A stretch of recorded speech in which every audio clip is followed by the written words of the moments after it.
So this isn't going to be an extremely in-depth review, but I wanted to go through this because I've had this one for quite some time. I did a review when I got it. It's the SOG Pentagon. I really like it. I like the slide lock. I think it's cute. What I don't like about it is the rattle. And plus, and I don't know if you're going to be able to pick this up, but it's got this grind when you open it, and it just sounds disgusting to me.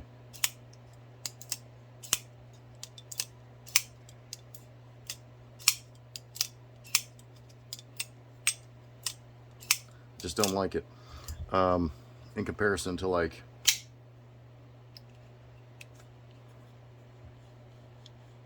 you don't hear anything. This thing just got a metal on metal, and I get it, it's a ball bearing. I've taken it apart, I've cleaned it, I put a little oil on it, but I just don't enjoy the sound of it. I know that sounds weird, but anybody that's a knife fidgeter like myself, you'll get it. Other than that, it carries very well in the pocket. It's light, it's easy to open and close. I find myself pulling it even though I know it's not traditionally a box cutter. I carry just about anything for a box cutter, and I do get harassed a little bit about it on the comments, which is fine. I like to carry all these knives, even if they're push daggers, and I like to use them even if that's not what they're meant for. They're easily sharpened, especially the push daggers. I mean, usually they're like an HCR13 or a cheaper steel, so they're easy to sharpen up. This one is a CTS-XHP, which one of my favorite steels next to 154 cm. But I have found that light use, I mean, I've cut up oranges, I've cut a few boxes, and mostly tape, but a few boxes, and we're already at a point where it's kind of dulled out, where, I mean, I'm not even afraid to touch the steel. So usually, like my Swift, my cold steel Swift, that's a CTS-XHP. That one I've never had to sharpen, really. I've touched it up a few times just on a leather strop. This one I may have to actually, give it a little bit of juice. It really, I guess it really wasn't as sharp as the cold steels are out of the box anyway, but the steel hasn't rolled or anything. I haven't hit any nails or staples or anything like that with it, but just not impressed with how the edge retention yet. But I'll sharpen it up, maybe give it a better edge, and see how long it lasts me. But I've been carrying it for about 2 weeks now. You can kind of see, some of where it's rubbed on the G10 there. Got a little rough spot there where it's in and out of the pocket. The clip doesn't seem to be tarnishing too bad. I got a little spot right there where I think my wallet chain rubs up against it. When it's open, it feels open, and it feels like it's locked, like it's not going anywhere. But when I took it apart and I realized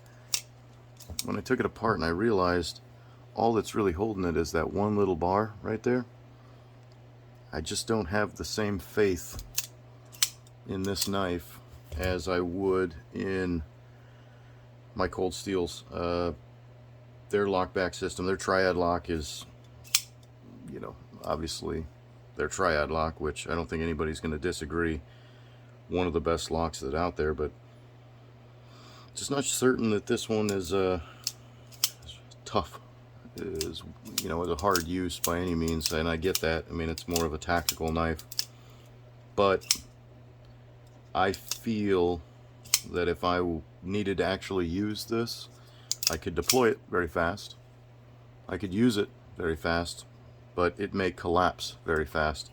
And the other thing about that is, only one time while using it, I was cutting and accidentally pulled back on these, which let the blade come forward. I don't like that either. I get it, put your hand, placement and all this shit, I get that, but I don't have to worry about that with a lockback. Even with a liner lock, one of the reasons I don't like the liner lock is if you put any sideways pressure, like I'm doing right now, which you can't even see, the blade can come forward. So, fully locked open, not a trick. You're just cutting, and it can come forward on you. So, liner locks, again, I'm not a big fan. I'm becoming not a big fan of this because, like I said, using it, putting pressure, sideways pressure, the blade can come forward on you. So, always use my opportunity. You know, with the cold steel triad, I don't have to worry about that. Now, maybe if this muscle right here was a little bit stronger, maybe I could squeeze hard enough to get this thing to come forward on me, but you know, I've used a lot of cold steels and I've never had one collapse on me, so I get it. Not a hard use knife, but just to give you a heads up, in comparison, if you're looking for something that's maybe actually tactical or you could actually use in a self-defense situation, I don't think this is it. I really don't. And that's just coming from me. Using it on a day-to-day, doing basic tasks. If you're using it hard and fast and you're not paying attention to where you grabbed it because you grabbed it to use it, you know, for self-defense, what are the chances you're going to accidentally hold onto that button and it's going to collapse on you?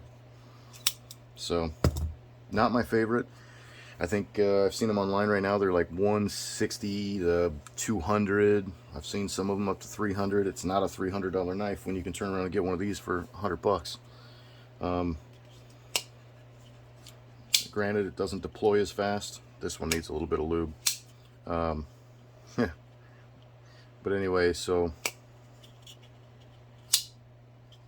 yeah, secure. Well, that's my 2 cents. Hope you enjoyed.